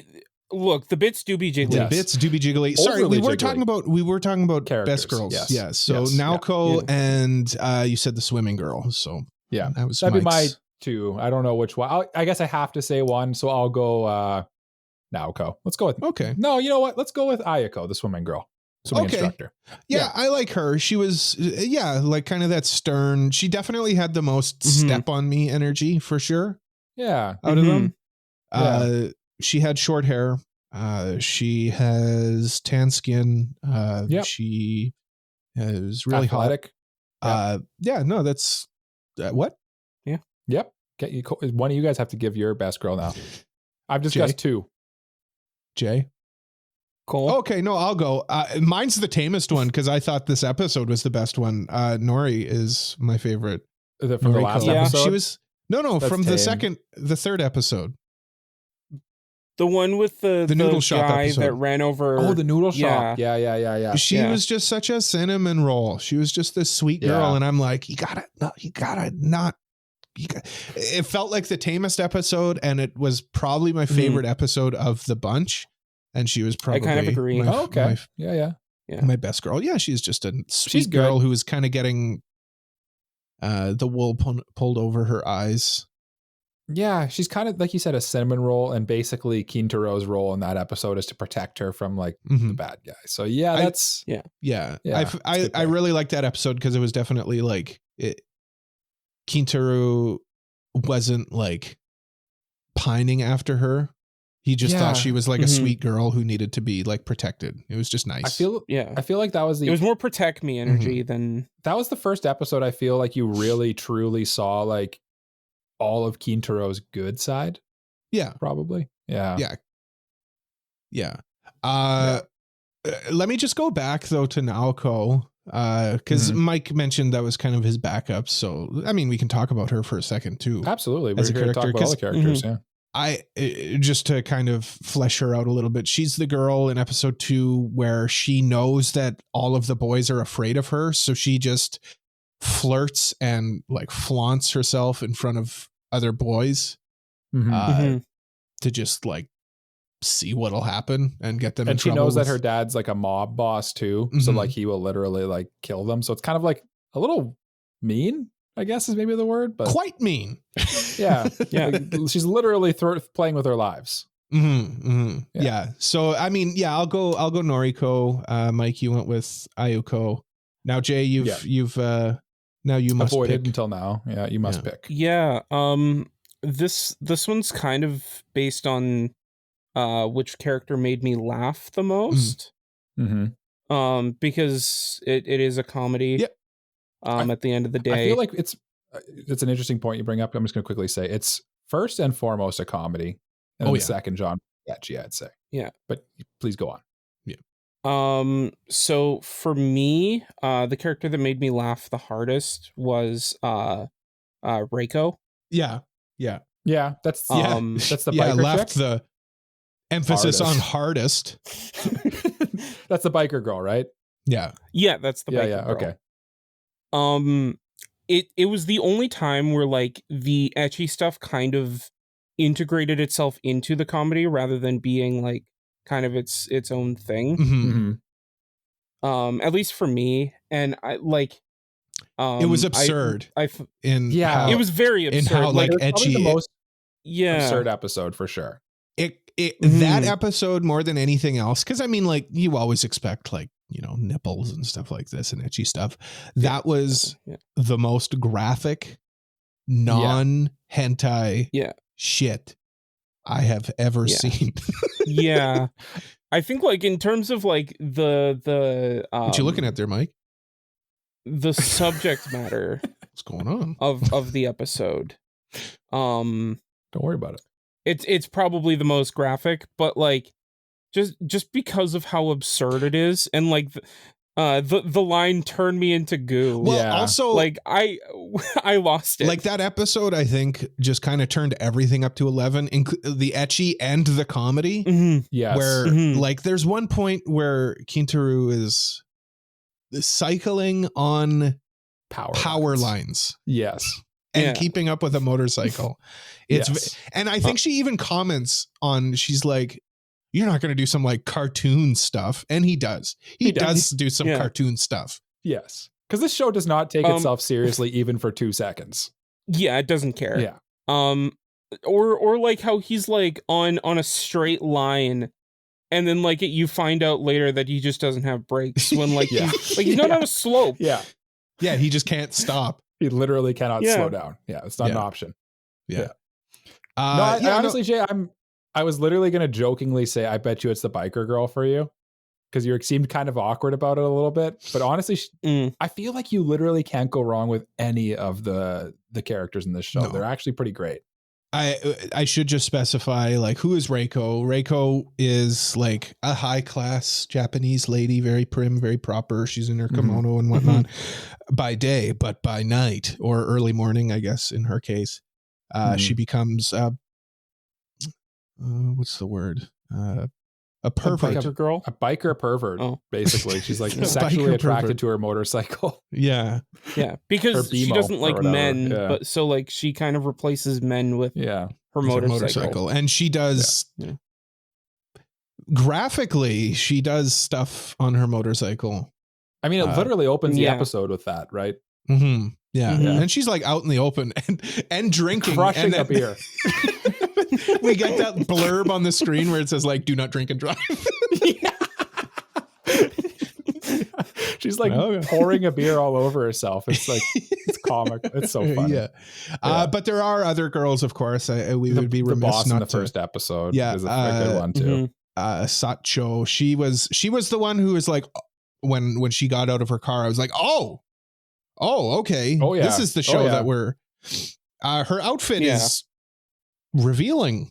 Yeah. We start the show with her literally running over our protagonist and then stepping out of her Ferrari in like skin tight thing and it actually, this is rare these days that you actually get like full nipple. Not just like a little point, but like you see it's the whole, like everything. Yeah, it's all there. It's all there. It's just, it's all accounted for. Her gag though, her gag does make me laugh. I guess slight spoilers, at the end of the show, all of the girls show up again. Yeah. And I didn't notice it until the end of the episode or the end of the show, but her specifically, her jiggly bits jiggles more than anyone else's. And at the end of the show, it made me laugh. Yeah. Because like there's a few scenes in the first episode where it's like she like turns suddenly and they jiggle for like literally 30 seconds. And I'm like, what is going on? This is more than Jello. That's a bit much. Yeah. And then the last main girl is Chie. She is in the last episode. I mean, just another cinnamon roll. Nothing really. It's kind of wholesome, actually. Like her. Yeah, she was kind of a more wholesome thing. I will say though, Kintaro does the toilet thing with her. He does as well. He does it a few times. The toilet. But other than that, that was a pretty tame episode. Honestly, kind of a wholesome episode too, because like everyone came back. But Yeah. Yeah. Voice acting, sub or dub, Mike? I watched it dubbed. I did check out the sub too. I personally thought they were comparable. So I would recommend either of them. Yeah. I thought the dub was funnier though. Jay? I'm curious what Jay has to say. I've seen the dub for the pool scene. Specifically like how do you like my swimming? Yeah. And like I think the famous I think that scene kind of hits harder in the dub than it does in the sub. And that might just be a result of knowing that the scene, like the or being fluent in that language and understanding the delivery of it better. Yeah, I find comedies generally like that, where being in your native tongue helps it a lot. But that's just my personal at least when it comes to like when acting and voice acting matters for the delivery of a joke. Yeah. When it's a more physical comedy, it doesn't really matter. But I think like it's kind of both. Show honestly kind of relies more on both. Yeah. And I will say that the voice actor for Golden Boy, I forget what the dub voice actor's name is. Hold on, I'm looking it up. Doug Smith did a bunch of stuff in the 90s. He flippin' goes for it in this one. Yeah. More than you'd expect. Yeah. Yeah. Oh yeah. Yeah, definitely. He's very like boobs. No, like literally though. Yeah. Sorry, Jay, I kind of cut you off. Do you have no, more to say? That's fine. It was pretty much done. Oh, okay. Cold dub or sub? Well, I tried both, but then when I went to dub, I had an incident, so I kind of just went back to sub and just left it there. I did nothing against the dub. Yeah, just to try to hide my shame. Yeah, I feel like this is I would put it in the class of like for a 90s dub, it's probably a GOAT, honestly, because like it's good. Yeah. The 90s did not have, back in the day, we did not have good dubs, and this dub is good, which by proxy makes it one of the best dubs of all time for the 90s. And I mean, I think that also just has to do with the fact that this show doesn't take itself seriously at all. No. And a lot of the reason why dubs weren't that great back in the day is because like it was difficult to take seriously. Yeah. So it kind of lends itself to the subject matter as well as it can kind of like let loose a little bit and allow the actors to not try to, I don't want to say like they're not acting, but they're not like chewing the scenery, you know what I mean? Like they can just have fun while they're acting. It's easier to do that kind of acting where there's like it's more over the top. That's an easier acting than the subtle, right? Yeah, and this is incredible, especially in anime where like a lot of acting isn't like really that subtle. I'm looking at you, weird anime gasp.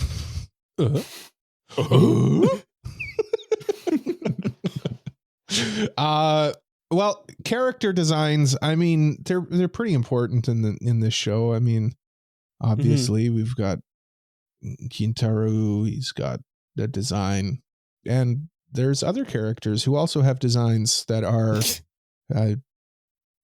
Are we talking about like the visuals and animation of the show now? We're slowly getting into that, yeah. We're transitioning. Okay. Yeah. I mean, the animation in this, I don't think it needed to go over the top, but it did have a few moments where it was pretty nice. It was surprisingly well animated. So it for me, like it looked good at some points and then like didn't look that great in others. Yeah. It definitely uses the like going off model or becoming like hyper detailed for comedic effect, kind of that SpongeBob thing. Yeah. It's also very like it's got a lot of visual gags. What I was talking about earlier in the first episode is Kintaro sees some old man getting kind of shook down by the Yakuza, and he's like, I died at that one, walking towards them like all badass, and then he just like 90 degrees, goes into a back alley. Yeah. And it's just, it's got lots of gags like that where it kind of, you think something's about to happen and then just complete expectations reversal. of Yeah.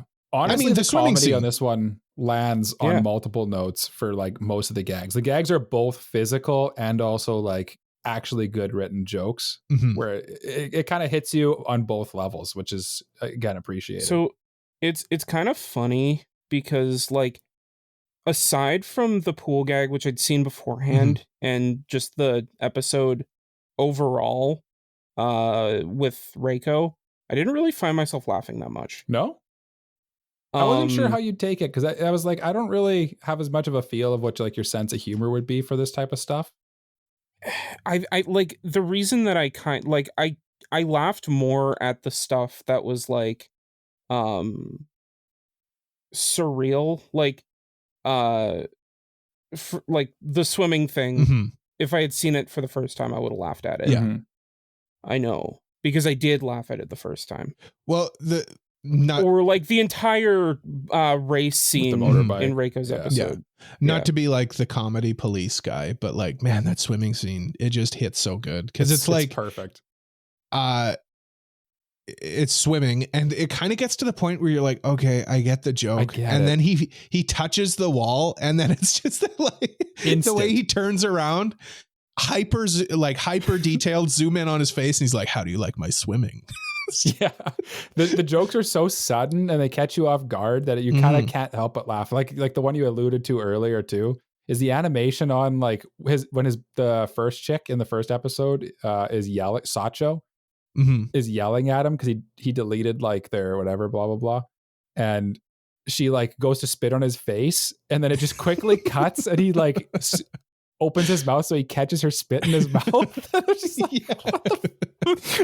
Yeah, it's just so like the visual gag is so funny. And like, how did he even know? How did he get in that position? Yeah, because he's a genius. He's a genius. But at that point, you know what? I do just want to comment on it. I really like the reveal of him being a genius, because you have no way of knowing up until that point. In the other episodes, you know like who he is, but in that first episode, you think he's just your typical boob. You think he's just a bumbling idiot. Yeah. And then at the end of that episode, he like saved the day. And I'm like, I like this concept of like your bumbling idiot who like saves the day in the end. Not because he like stumbles into saving the day, but because he's like actually capable of doing that. He never was the bumbling idiot. You assumed he was a bumbling idiot, but he's not. And they led you to assume it through everything that happens. I do just want to say too, like another gag that I love is the OP itself. How like dramatic the panning shots of his bike is. Yeah. And it's just a bike. It's just a bicycle. It's just a bicycle. It's not. It's again, like for the OP for me, I didn't like I and you know I like OPs, but like this one I was always tempted to skip. Oh, really? I skipped it most of the time too. Like I watched it a couple times, but like, I don't know, you see the same joke every time. Like the OP's a joke. Yeah. That's how I look at it. Yeah. He thinks he's being like a badass, but it's like, it's just getting ready to ride a bicycle. It just felt like a classic like 90s OVA OP. Yeah. That like didn't really it just didn't really land for me. But I think it was a 90s ONA OP, but like it was doing that intentionally because ultimately it's just a guy and his bicycle, which isn't all that cool. Yeah, exactly. Yeah, that's the joke is that it's not cool. To me, it just didn't feel like it. That's funny. It just didn't feel like it represented the show well enough to me. I think this is probably before the time of like the splendiferous OPs that we get these days, where like you can actually analyze it for deeper meaning and stuff. Yeah. I think it was just like this is a post Ranma 1/2 world, so like it has like there's still stuff that was kind of interesting, but I don't know. Yeah. It just wasn't. Yeah, no, I just diminishing your take at all. Yeah, I just think it's like you know, in a show, say for example, in an ONA where like it's a guy and he's got his cool car, it'd be that same OP, but it'd be like, yeah, look at how cool this guy is. Look at how cool his car is. But in this, it's just doing his bike. A bicycle. Yeah, bicycle. It didn't really work for me. It felt like it felt like that, but it didn't realize that it wasn't doing that. Oh, I think it did. If that makes sense. I think it was in on the joke. Yeah. It didn't. It just didn't feel like that to me. Yeah. And and that's fine. Yeah, I feel like you've made your point too. Yeah. Yeah. ED. There wasn't one. There wasn't one. There you go. There was no is the ED. guy saying Kintaro Owe, and he might save the world. He might save Japan, except or even in the world. last episode where he says the anime industry. Yeah, or even the world. Yeah. But he never does. He never does save the world. Never does. Or he might. Well, there's manga spoilers a little bit. Is there? FYI, don't go further in the manga on this one. Yeah, it's basically just hentai. Well, essentially from like the next chapter on, he starts actually getting with the girls. Okay. Yeah. For a bit. And then you know what? I'm just telling you not to read it, so I'm going to spoil it a little bit. Essentially, it turns into like a soapbox for the author to just put his political views out to the world. Cool. And then also get some NTR type stuff going on. Oh, what? It takes quite a twist. From like the little bit I read just for research purposes. I know you're going to make fun of me for that. You said it. You said it. Keep going. It was genuinely for research purposes. But anyway, like he gets a girlfriend from what I understood. Mm-hmm. And then like he basically NTRs her and she's like, yeah, I'm fine with it. It's kind of, I watched a YouTube video on it. That's kind of about right. But we're talking about the anime. Okay. Yeah. Well, yeah. Interesting. Don't read the manga. I mean, for research purposes. For research purposes. I mean, good. See, you say for research purposes, but we're doing a review here. I mean, wanted to know. of course. For research. Yep. What is the next actual topic, Cole, that we're supposed to talk about? The next one would be plot. I feel like we've talked about that. In terms of plot, it's very repetitive. Well, it is very repetitive. It's very episodic. Yeah. But like it follows the exact same plot line every episode. I don't agree with that, but I'll let Cole say I mean, kind of. Yeah, it's essentially he starts working this part-time job. He bumbles around, and then in the end, they realize he was the chosen one, or whatever. Yeah, I think part's repetitive. I think this would have worked because remember, this came out over the course from October of 95 until June of 96. So you got an episode about every month. I think it would have worked then. Not that this was a difficult binge. It was only 6 episodes. It's super easy. No, and I mean, like, it is an easy binge, especially like, because it doesn't take itself seriously. Like, you don't really need to pay too much attention to it. Yeah. But if you don't pay enough attention, though, the jokes don't land is the only issue. Yeah, you might miss out on some of that. Yeah, but it's like Airplane. Like plot. sometimes like you'll miss a joke, and then like you can just go back and just watch There's it going to again. be another joke. There's always another joke. There's always another joke. There's always a bigger joke. Super joke. Meta joke. Meta joke. Meta super meta joke. I the kind whole of agree, last though. episode. Like, I know I said that I don't agree with Jay at the beginning there, but like it is repetitive. Like realistically, the same thing happens each time. But like that's not the purpose of this show. The plot, like the overarching of each episode of, oh yeah, he does a thing, he works his part-time job, gets fired at the end. He makes some girl fall in love with him despite his bumbling, pervy ways. That's just the structure in which the jokes live in.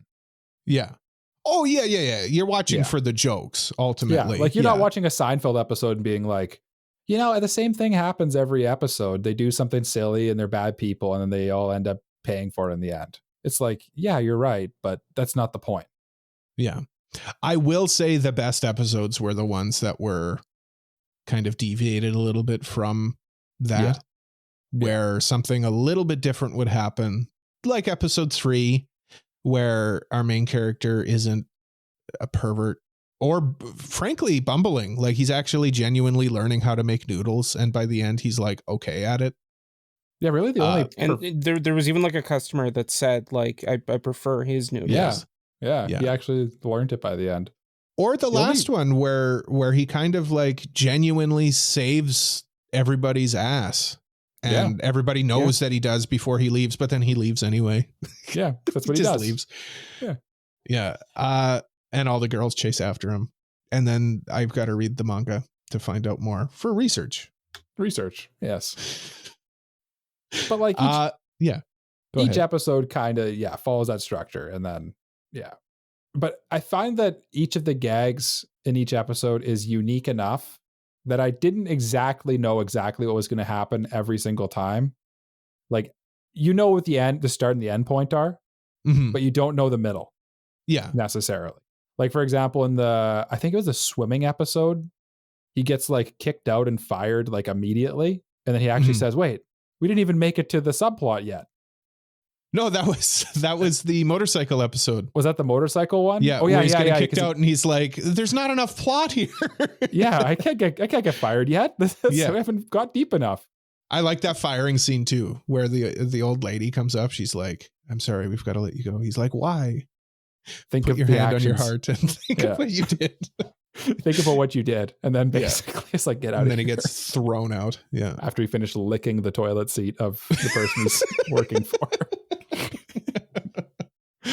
What a stupid show. What a stupid show. I loved it. Very 90s, so incredibly 90s. Mm-hmm. Yeah. I mean, there's not much plot here to talk about. No, it's 6 episodes and it's episodic. Plot is not the point. Plot is I will say, I think that like it kind of benefits from being 6 episodes, because if it were like the classic like 90s like 50 60 episodes, I don't think this would work that long. No, I don't think it would work. No. But like it works as a 6 episode show. Yeah, definitely. It's nice. It's short, to the point, and kind of just gets in, gets out. You have a few laughs along the way. Yeah, the brevity is nice in a show like this. You don't get sick of it. You don't kind of, like Jay mentioned, it's a bit repetitive, and I would agree, but you don't feel like it's that big of a deal because it's short. Ultimately, 6 episodes out, done. Yeah, I would say, like, despite the repetitiveness, it doesn't overstay its welcome. Yeah. Did you guys ever feel at any point during this that it dragged for you? Because I definitely did not. No, I don't think so. I had a tough time coming back to it because I don't know if I told you guys, I'm reading Berserk right now. Yeah. So I did have a tough time kind of coming back, but that's kind of just me. Yeah. Have you guys heard of that manga? It's pretty good. No, that's fair. Yep. Never heard of it before in my life. You should check it out. Yeah, I mean, like, it's 6 episodes. I knew I could just crush that, and by the time I was done, did you guys watch this in one sitting? No. Okay, I watched it in one sitting. I think I did like 2 episodes a day, so I watched it over. Whatever. Yeah, we forgot to say how far before the recording we finished it. I finished it today. Started last week. You finished it today. I finished it today. Okay, I finished it Wednesday, so 2 days ago. I've been playing Stellar Blade, so been busy. So you're embarrassed watching this show, but you're playing Stellar Blade? Man, Stellar Blade's a good quality action hack and slash game with jiggly bits. Lots of plot in that one. No, the plot, legitimately, the plot sucks. The plot is awful in this game. I wasn't talking about the story. Yeah, I believe it. Oh, no, that plot's fine. But the actual like story plot is not great. It's not great. But it's good.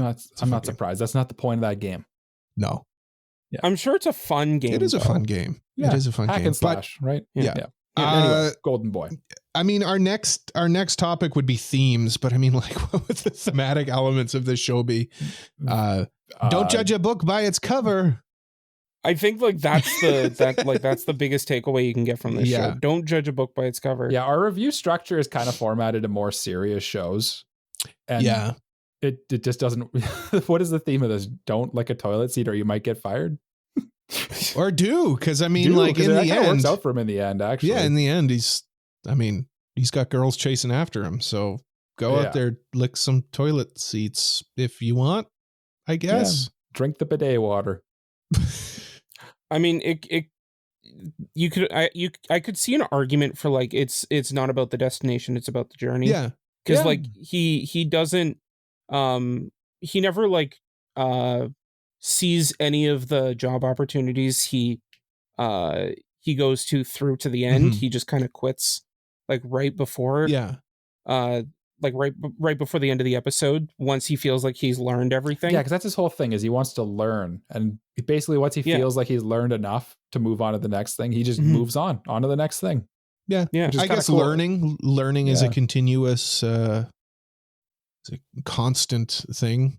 Yeah, I think would be another theme. Maybe another theme too is that like formal education's not the only learning you can do too, because the thing that they say at the end of the episode, that he dropped out of university despite finishing all of his courses. Yeah, he memorized all of the curriculum, all the material. And he's like, there's more learning out there for me to do. This is all very educational. Or whatever he says constantly. That was his catchphrase. Yeah. Very educational. Very educational. Grow a ponytail would be another his theme. ponytail kind of works. Yeah. He reminded me, or rather like the ponytail design reminded me of, I don't know if either of you know this series, Kindaichi Case Files. No. He looks very similar to that guy. Okay. His style reminded me of, remember that episode of Seinfeld where George has a man crush on Elaine's cool boyfriend who does like rock climbing and stuff? Yeah, that guy. Step off, George. Step off. But I made sandwiches for us. Yeah, it's very like 90s bro. Yeah, 90s cool bro guy. Backwards hat. Yeah, he's got the classic anime fit of blue jeans, white t-shirt, white shirt. I don't know. He's got a bit of flow to him. Yeah, I like it. Like being a vagrant. Yeah. He's well put together. Yeah. Should we go into like our final thoughts and rating? I don't recommendations. know what else. Recommendations. Yeah. So, I mean, like another comedy that we reviewed, Grand Blue. That was where I was going to go to.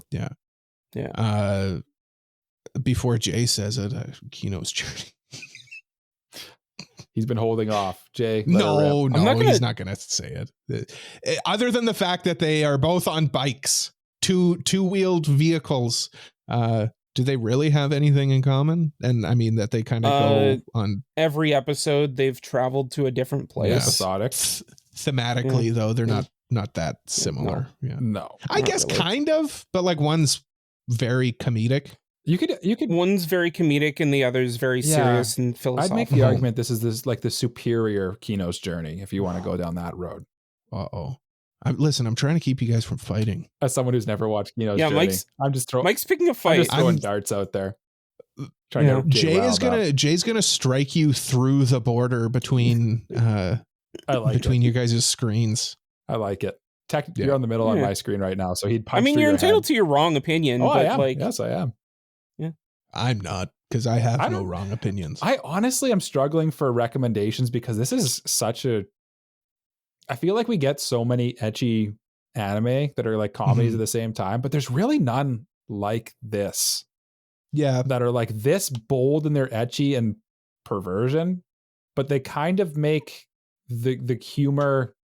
It's related to the ecchi stuff, but the joke in a lot of ecchi anime these days tends to be just like, oh, I tripped and fell in her boobs. And that's not what it is in this at all. It's a completely different beast. Yeah, it's different horny jokes. I'm looking at recommendations off of AniList. We got Prison School. I haven't seen Prison School, so I don't know. Now, Jay, I know you've seen this one's on the list. Haven't you heard? I'm Sakamoto. Would you say that these are comparable? Yeah, like I kind of see where they're going with that. I saw that one too before we did the review, and like I kind of see it because it's because Sakamoto's like about a guy that is just like good at everything. Like everything he does is just cool, and it's comedy. Yeah, I looked on Mal for their recommendations too, because I found the AniList ones lacking a little bit. Okay. Do you know what's legitimately recommended? Kino's Journey. Kino no Tabi, The Beautiful World. Yeah. It's the sixth recommendation. I mean, if you're watching Kino's Journey and you're like, now I want to watch a comedy, and then you'd be like, well, boy, do I got the comedy for you after watching Kino's Journey. This is it. Yeah. This is the This is one. what happened to Kino after their journey. Kino went to law school and dropped out after he learned the whole Re-Life is recommended too. I think Jay's watched that one. Re-Life? So no free rents recommended. What? These are bad. What is going on? These are bad. Give those thumbs down. That's a. I don't think you can. Ooh, I think it's purely just based on like the adventure aspect of it. Maybe. Mal, what are you doing? I should have never strayed away from our precious Annie list. I'd say the most accurate one would be Grand Blue. Yeah. I mean, it's just pure comedy. Yeah. Grand Blue is definitely more like there's more of an overarching plot. I probably like Grand Blue more than this one. I'll be honest. Yeah, me too. Yeah. But yeah, okay. Final thoughts, rating. Jay, do you want to? Yeah. I mean, like, despite all the fact that I did kind of seem negative on the show, I still did enjoy it. I thought it was a fun show. Yeah. It is well animated. It has really funny moments, and like there wasn't anything that made me think like I'm gonna drop it. Yeah. But at the same time, like I wouldn't put it in like the upper echelons of anime as a whole. But if they did announce that they were going to do like another 6 episodes of this, I'd consider continuing it. Okay. Yeah. Or like a remake. Yeah. Okay. Yeah. Consider continuing. Yeah. Mike. Yeah. What does Ray have to say? Yeah. The cat's on my lap here. I'll show her the camera. Say hi, Ray. I echo Jay's thoughts a little bit that it really does remind me of Grand Blue Dreaming. And it really, I think that's kind of like Grand Blue benefits from being more modern, obviously. And it gets, and also from having a longer runtime, so it can do a little more, but it kind of has that same bro-y energy to it. And in my mind, you kind of have to look at Golden Boy as it's kind of its time a little bit. When you watch like when you take in something from the past a little bit, you kind of have to look at it through a bit of a different lens. Yeah. And I think Golden Boy, even without that lens, I think it holds up. I think even compared to today's anime, I think it holds up well enough that as long as you're not like turned off by a lot of the aggressively ecchi stuff or ridiculousness of it, because I could see people being like, this is just gross, I don't care. I honestly like the other one that popped into my mind, I can't believe I didn't say it earlier, was High School DxD. Yeah, just because of like how ecchi that one is, but different. I kind of get where you're coming from, but High School DxD takes itself a little seriously. Yeah, is the difference. It does, but at the same time, like it leans on the horniness a lot. Yeah. Oh yeah. From that point. Yeah. Boy, I lost my train of thought there. Yeah, I would say that this show definitely has something. If you think you might enjoy it, if you're in for like a nice is a weird word. You know what? It is kind of nice though. Actually, it's very horny, but it is nice at the end of the day. You do root for our horny boy there. I think if you think you would enjoy this show even a little bit, like if you watch the clip of the pool scene or the motorcycle race, or if you've ever seen a clip of this and laughed, the rest of the show is essentially just more of that. And I would say it's worth checking out. And I can't think of a better rating for this show based purely on the subject matter than Tickles My Jimmies. Fair enough. Cole. Yeah, I'd probably echo all of that. The show benefits from its brevity for sure. That was pretty nice. I like that. Wow, that was a good. Hey, benefits from its brevity. Nice alliteration. Use that one again. Come on, Jay. That's a good one. Yeah. he's mad at this show. He's mad at my Kino's. No, sorry, I zoned out. No, that's okay. That's okay. Yeah. I do just want to say, like, Mike, you pointed something out about like you need to sometimes view stuff like this from kind of the lens that it was produced in. I don't think you need to with this one. Like, to be honest, yeah, it's ecchi, but it's not like offensively horny. Like it's not like the guy is bumbling around grabbing people's chests by accident or stuff like that. Like for the most part, he's pretty tame. All of the horny stuff kind of happens in his own head. Like he kind of, I feel like it doesn't. Maybe other than the swimming thing. Yeah. Other than the swimming and thing. the toilets. And well, I mean, yeah, but he's not hurting anybody, you know, like he's just being weird. But I mean, weird. you still gotta bundle that in with like the etchy weird stuff. There's weird etchy stuff, but it's not like I said, he's not like, I don't know. There's just something about the weird etchiness to this where it's not like offensive. Do you know what I mean? I didn't feel, he's creepy and perverted, but I didn't feel creeped out. Right. Yeah. In a weird way. He's creepy in a way that's not like making other people uncomfortable. But he like literally does, but it doesn't make you the watcher uncomfortable. I know what you're trying to say. I can't quite put my finger on it, but I think if it was any longer, I'd probably be a bit colder on the show. Yep. 6 episodes felt right. Like Jay said, if there was another 6 episodes, I'd consider it. I'd be interested to see how this would look, kind of more modernized.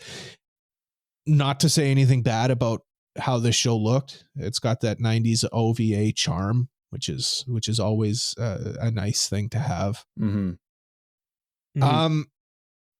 I will say that as a rating, I would probably say that it took my jimmies and it tickled them. Tickled my jimmies. That's how I would rate this show. Yeah. I feel like we're all about the same, actually. Jay came off a lot colder, and he's been staring coldly into my eyes for the past hour. But I do feel like there's enough here for the average person to enjoy. It is with a bit of a content warning. It is definitely a fun show. But I do think that like if you are averse to like that etchy subject matter, it might turn you off. Yeah, of course. But I feel like you're not watching this if you don't like etchy. That's what I would say.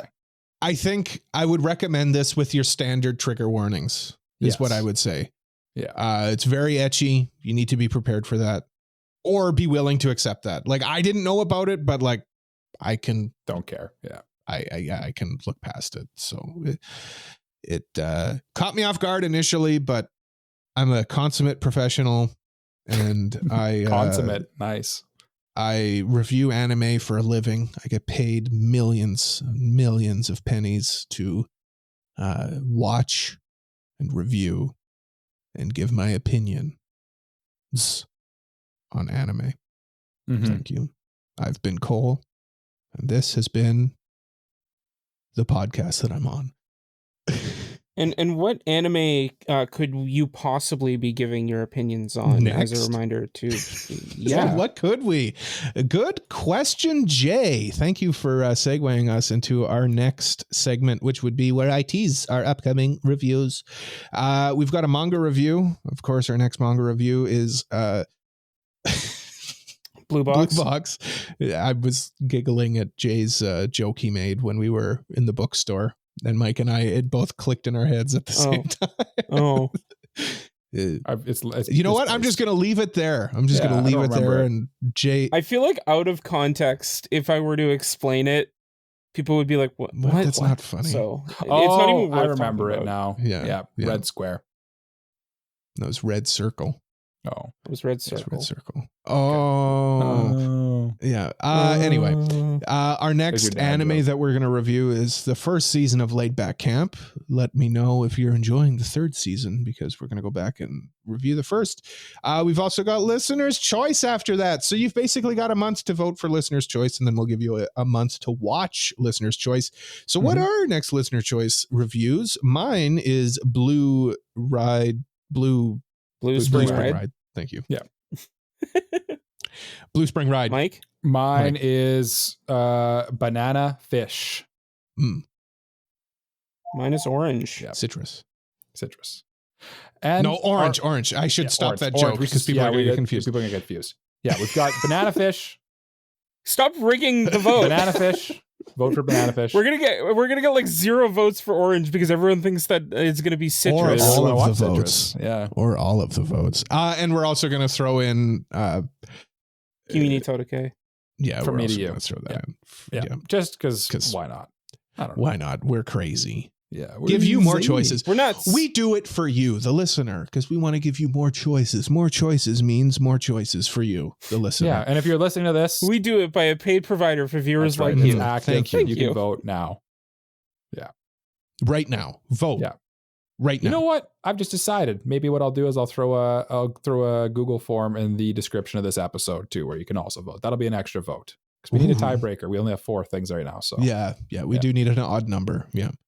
Thank you so much for listening to another episode of AniPro. If you liked it, please leave a like, subscribe, leave a review, tell a friend about us. It helps the podcast out. If you really like us, please consider supporting us on Patreon, like these lovely people, Mr. Family Guy 36, Elijah Wood, Brain Dead B Dog, JJK was the best anime of 2023. Peach, really Frama, Kratos, Just Juz, Mogmog, Free Rens Feet, Kratos. And that's a new one. Free Rens Feet.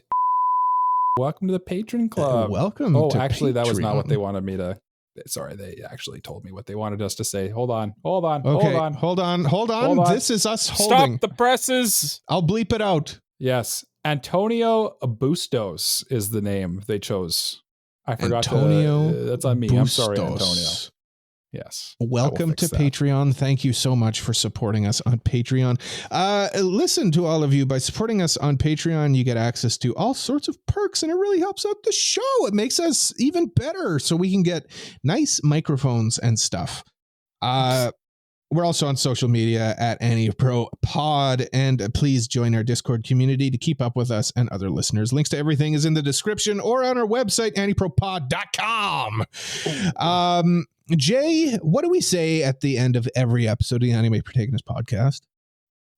As we, and also the girl from Horimiya says at the end of every episode of the Anime Protagonist podcast, that is now called AniProPod. Bye-bye. I'm working on it. Bye-bye. Bye-bye. Oops, sorry. Bye-bye. Bye-bye.